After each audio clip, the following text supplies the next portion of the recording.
Now,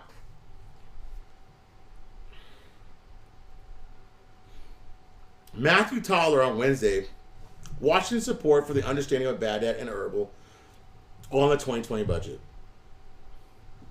Washington and Baghdad and Erbil are all in agreements that they've got to settle those disagreements and put the displaced people into their homes or create new housing for those people to bring Iraqis back to Iraq, right? Mm-hmm. Because they're displaced, they're trying to get their people, their native people back home. Does that make sense? Yeah. And with that, it's taken an effort from a united coalition of not just the United States, but France and Germany and all these people to tell them, look, enact Article 140.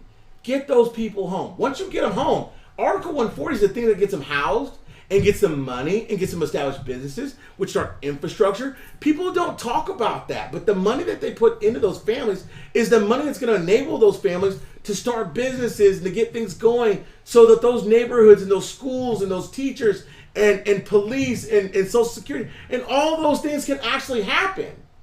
Because listen, all that plays a huge part in how the actual security of the dinar goes. Because so goes the infrastructure of the government, so goes the infrastructure of the currency. Does that make sense? Yes. Now, for the third time in a month, the protesters torched an Iranian consulate. I've said that. Now, al-Buhandi reveals why he did not resign.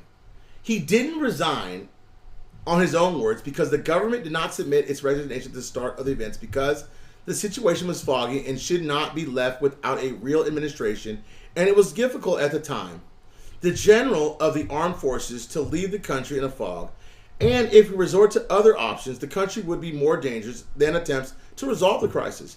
Noting that the resignation is one of the solutions to the current crisis, calm them at the request of the reference, and move from one situation to a situation that many have a better environment. But it didn't happen. They're still protesting. Does that make sense? By firing the PM or by his fateful resignation because of duty, it didn't stop anything. It just stalled everything because laws aren't passed. And those laws are in notes that are in government documentation that are on websites that if you take time, you can find them. And shout out to all those people that send me those things.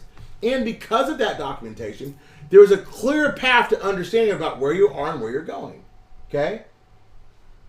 Now, the last piece of news that I want to tell y'all, Parliament will not vote tomorrow on the Electoral Commission Act. I told you guys, there are two laws that you want to see happen before anything's going to go down. The Electoral Act, and I told you they went on Patreon. Join Patreon and learn the other one. If you don't know it, you got to figure it out. You're damn right. Sorry about my language. But knowing that gives you the key to understand why they can't enact Article 8. Nobody's talking about Article 8. Remember those little steps? Mm-hmm. Article 8's like blocking and tackling. If you don't do the little things, you can't do the big things, guys. And that's why we are where we are.